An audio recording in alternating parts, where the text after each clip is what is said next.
Corruption पर zero tolerance पर BJP का वार। हमारी सरकार जीरो टॉलरेंस की सरकार है। अध्यक्ष महोदय, माननीय मंत्री जी ने कहा है कि अस्वीकार योग्य पाए जाने के बाद भी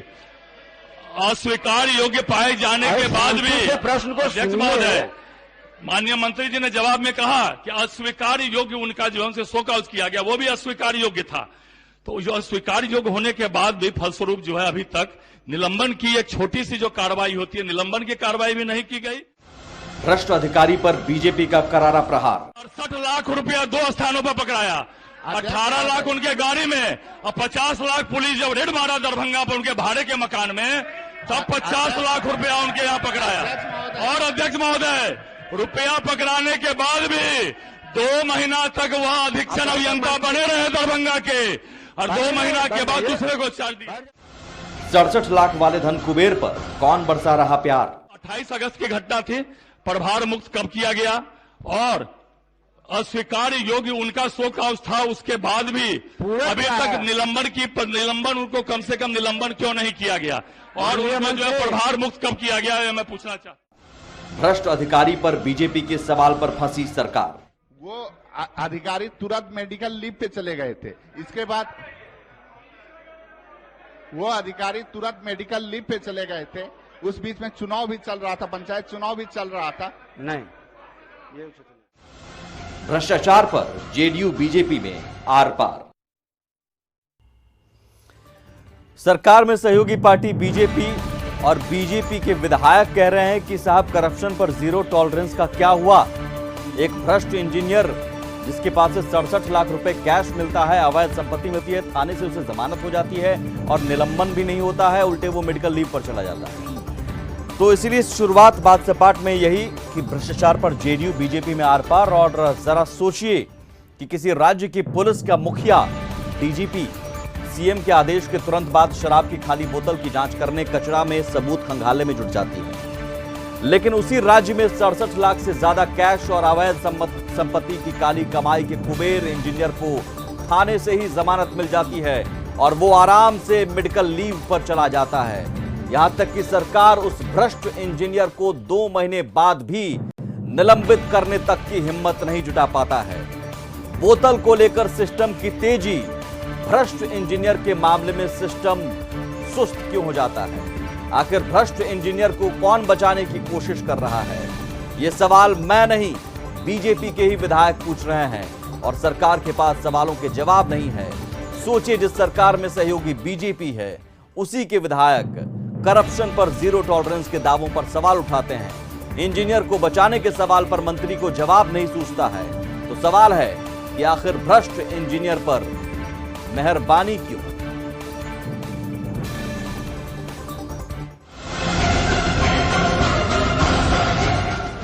और हमने शुरू से कहा कि न अपराध को बर्दाश्त कर सकते हैं, न भ्रष्टाचार को बर्दाश्त कर सकते हैं, न सांप्रदायिकता को बर्दाश्त कर सकते हैं। क्राइम, करप्शन, कम्युनलिज्म, ये सब के खिलाफ हम लोगों ने काम किया है।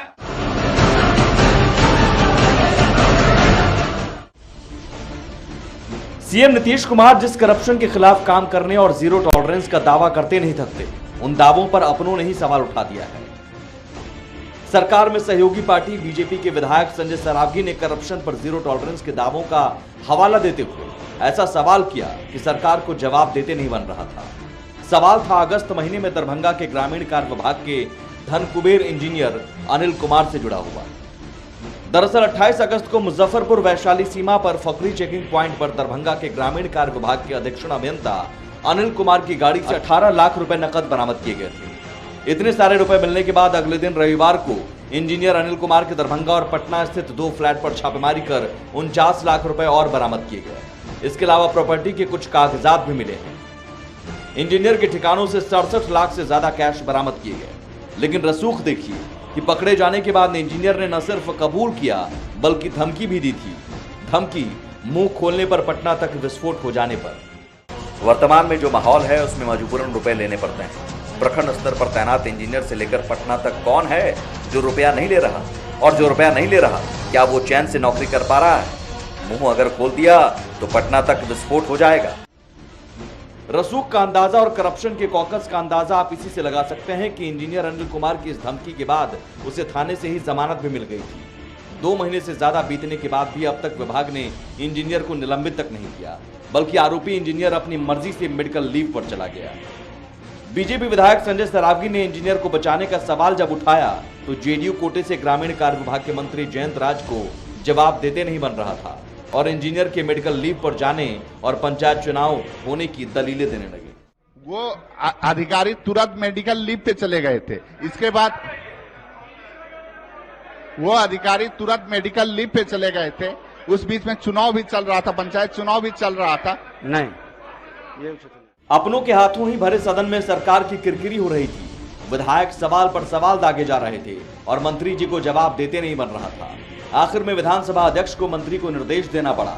विधानसभा स्पीकर ने सदन की कमेटी से जांच कराए जाने की बात कहकर मामले पर हो रहे हंगामा को रोका। नहीं, क्या सच है कि पैसा उनके यहाँ पकड़ाया था? जी महोदय। तो त्वरित कार्रवाई क्यों नहीं हुई? इसके लिए कौन दोषी है? आप कार्रवाई करके सदन को अवगत कराइए। बहरहाल जिस करप्शन पर जीरो टॉलरेंस के दावे किए जाते हैं, उस करप्शन पर अपनों के ही वार से न सिर्फ सरकार की किरकिरी हुई, बल्कि सवाल भी उठ रहे हैं कि आखिर क्या मजबूरी है कि काली कमाई के कुबेर इंजीनियर पर इतनी मेहरबानी की जा रही है। ब्यूरो रिपोर्ट, कशिश न्यूज। सवाल यही है कि आखिर भ्रष्ट इंजीनियर पर इतनी मेहरबानी क्यों है साहब? और ये सिर्फ एक भ्रष्ट इंजीनियर का मामला नहीं है, लगातार काली कमाई के कुबेर बिहार में मिल रहे हैं। कार्रवाई भी होती है, ऐसा नहीं है कि कार्रवाई नहीं होती है, कार्रवाई भी होती है, लेकिन इस मामले में सवाल उठ रहे हैं कि कार्रवाई क्यों नहीं हो रही, जमानत कैसे मिली, और कार्रवाई होने के बावजूद भी करप्शन बिहार में चरम पर है और काली कमाई के धन कुबेरों का मिलना लगातार जारी है। अब जरा समझिए कि बिहार में करप्शन किस हद तक है। करप्शन और करप्शन के खिलाफ नीतीश सरकार कैसे लड़ाई लड़ रही है। इंडियन करप्शन सर्वे 2019 की रिपोर्ट में बिहार दूसरे स्थान पर है। इस रिपोर्ट के मुताबिक 75% लोगों ने माना घूस दिए बगैर बिहार में काम नहीं बनता है। 50% लोगों ने माना है कि उन्होंने काम कराने के लिए कई बार रिश्वत दी है। हालांकि सच ये भी है कि नीतीश सरकार ने करप्शन के खिलाफ कड़ा एक्शन लिया है। भ्रष्टाचार की शिकायतों की जांच के लिए स्पेशल विजिलेंस यूनिट का गठन भी किया गया। 2007 में पहला मामला पूर्व डीजीपी नारायण मिश्रा के खिलाफ दर्ज किया गया और 2012 में तब पटना स्थित आलीशान मकान को जब्त कर उसमें स्कूल खुलवाया गया था। 2011 में नीतीश सरकार ने ही आर्थिक अपराध इकाई ईओयू का गठन किया था। संपत्ति का ब्यौरा सार्वजनिक नहीं करने वालों पर कार्रवाई के आदेश भी दिए गए। निगरानी अन्वेषण ब्यूरो तक शिकायत करने के लिए हेल्पलाइन नंबर जारी किए गए। लेकिन हाल के सालों में, हाल के वर्षों में निगरानी ब्यूरो के मामलों में कमी आई है। 2017 में 83, 2018 में 45 और साल 2019 में सिर्फ 36 शिकायतें दर्ज की गई। और ये कहा जाता है, इसके पीछे दलील कि एसबीयू, निगरानी और ईओयू जिसे करप्शन के खिलाफ लड़ने के लिए बनाया गया, उसमें मैन पावर की कमी है। तो जाहिर है करप्शन इस लेवल का है, उसके खिलाफ कार्रवाई जो है वो ऊंट के मुंह में जीरा साबित हो रही है और करप्शन लगातार हो रहा है। और अगर भ्रष्ट इंजीनियर को इस तरह बचाने की कोशिश होती है तो ये गलत संदेश जाएगा, खासतौर पर तब जबकि बीजेपी के विधायक ही सवाल उठाते हैं और उसके बाद भी सरकार के पास जवाब नहीं रहता है। तो ऐसे में जरूरी है कि सरकार कड़ी कार्रवाई करे, इंजीनियर को तुरंत निलंबित करे, तुरंत उसे जेल भेजे, ताकि कड़ा संदेश जाए करप्शन के खिलाफ लड़ाई में। और संदेश देने की कोशिश होती भी है। घटनाएं सामने आ रही हैं लगातार ऐसी भी कि जिसमें करप्ट अफसर के खिलाफ कार्रवाई हो रही है और ऐसी घटना आज भी सामने आई। वैशाली जिले के लालगंज थाना प्रभारी चंद्रभूषण शुक्ला के ठिकानों पर आर्थिक अपराध इकाई की छापेमारी हुई है। थाना प्रभारी चंद्रभूषण शुक्ला पर शराब कारोबारियों से साठ-गांठ का आरोप था, लिहाजा टीम ने थाना प्रभारी के हाजीपुर और वैशाली के अलावा सिवान में छापेमारी की। आर्थिक अपराध इकाई ने छापेमारी में शुक्ला की पत्नी के नाम से बेतिया में एक आवासीय भूखंड, एक कृषि भूखंड, पिता के नाम से छपरा में 42 लाख रुपए का एक आवासीय मकान मिला। पत्नी के नाम से बैंक खातों में 11 लाख रुपए की ज्यादा जमा की पुष्टि हुई है। साथ ही बीमा पॉलिसियों के प्रीमियम, म्यूचुअल फंड और गाड़ी खरीदने पर 34 लाख रुपए से ज्यादा खर्च के सबूत मिले हैं। आर्थिक अपराध इकाई ने छापेमारी में अन्य मदों में 13 लाख रुपए से ज्यादा के खर्च का सबूत भी पाया है। थाना प्रभारी शुक्ला का वेतन अनुसूत्र से करीब 64 लाख की आई है। अगर जोड़े तो सिर्फ 64 लाख की आमदनी बनती है, लेकिन कुल अर्जित परिसंपत्ति यानी कमाई 89,46,000 पाई गई है। यानी शुक्ला की आय से अधिक स्रोतों से करीब 93% अधिक संपत्ति पाई गई है। तलाशी में 9 बैंक खातों से संबंधित कागजात, 2 लॉकर, जमीन के दस्तावेज, 92,000 रुपए और कई निवेश के कागजात मिले हैं। फिलहाल जांच जारी है।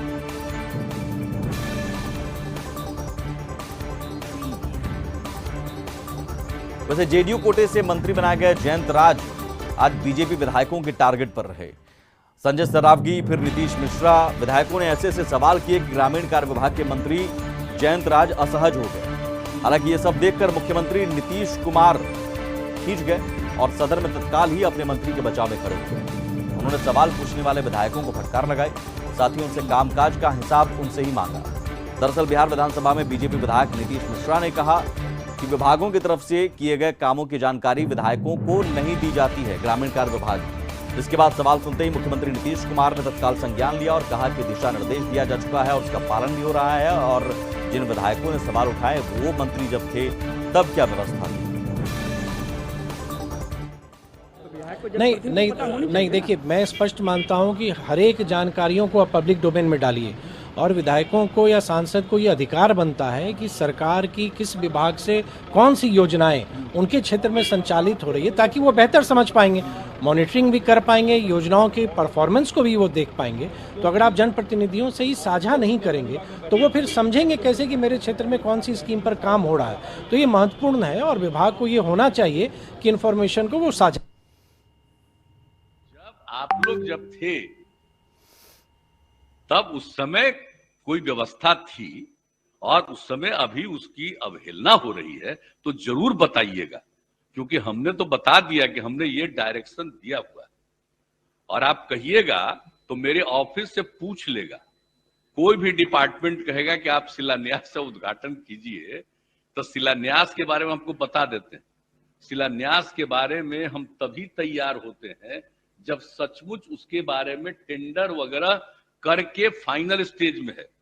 ये पहले कभी हुआ होगा, लेकिन अगर ऐसा है कि हमसे किसी का शिलान्यास करवाया और उसका टेंडर वगैरह फाइनलाइज नहीं हुआ और वो काम शुरू नहीं हुआ, तो कृपा करके ये जरूर सूचना दीजिएगा, क्योंकि हमने बहुत साफ साफ गाइडलाइन दे दिया कि हमसे वही शिलान्यास कराइए जिस पर कि कार्यारंभ होने वाला। ऐसा नहीं कि बिला वजह का शिलान्यास करवाइए। ये सब मेरा गाइडलाइन है, हमारा गाइडलाइन है। लेकिन अगर आप लोगों को लग रहा है कि ऐसा कुछ हुआ है, निश्चित रूप से उस जगह की सूचना दीजिएगा। अगर हमसे शिलान्यास करवाया है और उसका ये काम पहले से नहीं किया है, निश्चित रूप से उस डिपार्टमेंट से ये पूछताछ होगी। और ये एक अलग नजारा जब विपक्ष के बजाय बीजेपी के विधायक सरकार के मंत्री को टारगेट पर ले रहे थे और मुख्यमंत्री नीतीश कुमार को जवाब देना पड़ा। लौटते हैं बस थोड़ी ही देर में। विधानसभा में तस्वीर मंगलवार को एक अलग नजर आई थी जब विधायक आपस में भिड़ गए थे, भाई वीरेंद्र और संजय सरावगी, और गाली गलौज तक हुई। उस मुद्दे को लेकर विधानसभा में मामला उठा और विधानसभा अध्यक्ष ने साफ तौर पर कहा कि मर्यादा में रहने की नसीहत उन्होंने दी है। पूरी खबर देखिए उस पर। अब देख रहे हैं बात सपाट। बात करते हैं एक बार फिर से विधानमंडल के शीतकालीन सत्र की। शीतकालीन सत्र के तीसरे दिन विधानसभा की कार्यवाही शुरू होते ही जमकर हंगामा हुआ। कार्यवाही शुरू होते ही माले विधायक वेल में पहुंच गए और मगध विश्वविद्यालय के कुलपति को बर्खास्त करने की मांग करने लगे। इसके बाद बीजेपी के सचेतक जनक सिंह ने भाई वीरेंद्र और संजय सरावगी के मामले को उठाया। इस मामले पर स्पीकर विजय सिन्हा ने चिंता जताते हुए कहा कि सदन की छवि खराब हो रही है, इससे सावधान रहने की जरूरत है। विधानसभा अध्यक्ष विजय कुमार सिन्हा ने घोषणा करते हुए कहा कि कल कार्य मंत्रणा समिति की बैठक में भाई वीरेंद्र और संजय सरावगी के मामले पर विचार होगा। स्पीकर ने विधायकों को नसीहत देते हुए कहा कि ऐसी घटना दोबारा ना हो, इसलिए नेता मर्यादा का पालन करें। तीसरे दिन विधानसभा की कार्यवाही शुरू होते ही जमकर हंगामा हुआ। तो आप अपने स्थान पर जाएं, उसके बाद ही न कोई बात सुनेंगे। अपने स्थान पर जाइए, जाइए मामूली जाइए। आ जाइए अपने स्थान पर। आपको अपने स्थान पर जाकर के बोलेंगे, हम संज्ञान में लेंगे। कार्यवाही शुरू होते ही माले विधायक बेल में पहुंच गए और मगध विश्वविद्यालय के कुलपति को बर्खास्त करने की मांग करने लगे। इसके बाद बीजेपी के सचेतक जनक सिंह ने भाई वीरेंद्र और संजय सरावगी के मामले को उठाया, जिस पर अध्यक्ष विजय सिन्हा ने कहा कि इससे सदन की छवि खराब होती है और इससे बचना चाहिए। इसके अलावा इन्होंने कहा कि कल कार्यमंत्रणा समिति की बैठक में भाई वीरेंद्र और संजय सरावगी के मामले पर विचार होगा। वहीं स्पीकर ने विधायकों को नसीहत देते हुए मर्यादा का पालन करने की बात कही। क्या इससे हमारी आपकी छवि देश के अंदर क्या बनेगा, लोग क्या सोचेंगे? अभी हमारे सारे माननीय सदस्य जिस गंभीरता के साथ, इस बार हम भी तो लंबे समय से यहां रह रहे हैं, लेकिन आप लोगों की एक थोड़ी सी भूल, थोड़ी सी छोटी सी गलती पूरे देश के मीडिया में चल रहा है। इससे ये सदन की गरिमा गिर रही है और सदन के अध्यक्ष होने के नाते हमारी जवाबदेही बनती है। लोग हमसे पूछते हैं, आप सब लोगों के स्नेह और विश्वास पर हम खरे उतरे और प्रतिष्ठा सदन की बढ़े, ये हमारी ही जिम्मेवारी नहीं, हम सबों की जिम्मेवारी है। आरजेडी विधायकों ने सदन के बाहर भी विरोध प्रदर्शन किया और कहा कि चुनाव के समय में सरकार ने रोजगार देने का वादा किया था, जिसे आज तक पूरा नहीं किया गया। वहीं बिहार विधान परिषद पहुंची राबड़ी देवी ने एनडीए सरकार को निशाने पर लेते हुए कहा कि मुजफ्फरपुर में डॉक्टरों की लापरवाही से कई लोगों की आंखों की रोशनी चली गई और राज्य के स्वास्थ्य मंत्री को इसकी जानकारी तक नहीं थी। टेंट लगाया, ऑपरेशन किया, आंख खराब कर दिया, आंख निकालने का नौबत आ गया। तो इसको तो सरकार को लेना चाहिए, इस पर कार्रवाई करना चाहिए, स्वास्थ्य मंत्री पर भी, जो वहाँ किया उस पर भी कार्रवाई करना चाहिए। लोगों की आंख निकली है, किसी को मुआवजा तक कोई बात नहीं हो रही है, उसकी कैरियर पूरे कार्रवाई भी करे। कौन आदमी ऐसा अनसिखुआ लोग गया कि कौन गया, क्या किया विभाग, स्वास्थ्य मंत्री बैठे हुए हैं, कहते हैं कि हम सब जगह, हमारा ऐसा कोई मंत्री नहीं है, तो उनका ऐसा मंत्री क्या है कि आंख निकाला जा रहा है गरीबों को मुजफ्फरपुर में। इसके अलावा विधानसभा परिसर में शराब की खाली बोतल मिलने के मामले में राबड़ी देवी ने कहा कि शराबबंदी के बावजूद शराब की बिक्री हो रही है और राज्य के डीजीपी शराब की खाली बोतलें खोज रहे हैं। सब मालूम है कहाँ शराब के बोतल मिलता है, वो लोग को सब मालूम है, मुख्यमंत्री को मालूम है, खोजे अपना निकाले। झाड़ियों में खोज रहे हैं। अच्छा, डीजीपी शराब की बोतल खोजेंगे तो बाकी काम कैसे करेंगे? वही काम करेंगे और क्या करेंगे। क्या हो रहा है, विधि व्यवस्था खत्म है, ध्वस्त हो गया है विधि व्यवस्था, कहीं है ये नहीं है, बलात्कार हो रहा है, अपहरण हो रहा है, लोग के मर्डर हो रहा है। शीतकालीन सत्र वैसे ही बहुत छोटा सत्र है, लेकिन शराबबंदी और शराब को लेकर विपक्ष जिस तरीके से हमलावर है, लगता है पूरा का पूरा सत्र ही हंगामेदार होने के आसार हैं। और वहीं अलग अलग मुद्दों पर भी वार पलटवार हुआ। नेता प्रतिपक्ष तेजस्वी यादव ने जातीय जनगणना के मुद्दे पर एक बार फिर से सरकार को घेरा। एक बार फिर से मांग उठाते हुए तेजस्वी ने कहा कि मुख्यमंत्री ने सर्वदलीय बैठक बुलाने की बात कही थी, लेकिन अब तक नहीं बुलाई गई। तेजस्वी ने कहा कि वे फिर से सीएम को चिट्ठी लिखकर जातीय जनगणना कराने की मांग करेंगे। तेजस्वी ने मांग की है कि विधानसभा सत्र के दौरान राज्य सरकार अपने खर्च पर जातीय जनगणना कराने की घोषणा करे। इस पर बीजेपी विधायक संजय सरावगी ने पलटवार किया। उन्होंने कहा कि देश में जातियों की संख्या लाखों में है, इसलिए भारत सरकार मना कर रही है जाति जनगणना कराने से, लेकिन आप तो मुख्यमंत्री जी, आप इसके पक्ष में थे, हम लोगों के समर्थन में थे। तो ये जातीय जनगणना क्योंकि छोटा सत्र है, इसमें ही जो है बिहार सरकार को अनाउंस करना चाहिए कि राज्य सरकार अपने खर्चे पर जो है जातीय जनगणना कराएगी, और ये पूरी तरीके से बिहार के हित में होगा। माननीय मुख्यमंत्री जी इस चीज़ को देख रहे हैं और भारत सरकार का स्पष्ट जो है इस पर जो मंतव्य है कि कई लाख जातियां है, संभव नहीं है कि इसमें पिछले कई लाखों की संख्या में जातियां हैं और उसको अलग अलग करके जो है ये संभव नहीं है। भारत सरकार ने कहा है, अब राज्य सरकार अपने स्तर से कराए, ये बात भी कह रहे हैं। तो माननीय मुख्यमंत्री जी के संज्ञान में ले सकते हैं, माननीय मुख्यमंत्री जी इसको देखें। वहीं शराबबंदी के मुद्दे पर भी विपक्ष लगातार हमलावर है। नेता प्रतिपक्ष तेजस्वी यादव ने शराब मामले पर कहा कि विधानसभा में डीजीपी बोतल गिन रहे हैं, लेकिन बॉर्डर से शराब आ रही है, इसकी जांच नहीं हो रही है। तेजस्वी के इस बयान पर जेडीयू ने पलटवार किया। जेडीयू नेता नीरज कुमार ने कहा कि शराबबंदी पर सरकार बेहतर काम कर रही है। आप बताइए, अद्भुत ये है कि बिहार विधानसभा में बोतल गिन रहा है, लेकिन बिहार विधानसभा के प्रांगण में कहां से आया इसकी जांच नहीं हो रही। पटना में कितना जिला क्रॉस करके आया इसकी जांच नहीं हो रही। बॉर्डर कैसे क्रॉस करके आया इसकी जांच में दिलचस्पी नहीं है। बात यही है, अगर ये लोग अपना ईमानदारी से काम करते हैं तो आज सब लोगों को शर्मिंदा ना होना पड़ता। आज बिहार की बदनामी हो रही है किन लोगों के वजह से भाई? इन्हीं लोगों। बंदी सबका संकल्प है, इसको पूरा करना सामाजिक हित में है। जो शराबबंदी जैसे महत्वपूर्ण विषय में अपना राजनीतिक हित खोजेगा, वह समाज के 50% जो आबादी महिलाओं की है, जो समाज के गरीब तबके के लोग हैं, उनका नज़र कड़ा है कि कौन कौन बोल रहा है शराबबंदी फेल है। शराबबंदी नियंत्रित हो यह आकांक्षा है। जो फेल बोलिएगा उसको राजनीति में हलंत लगना। और इसी के साथ बात सपाट में आज बस इतना ही। कल फिर होगी मुलाकात, तब तक के लिए दीजिए इजाजत। नमस्कार।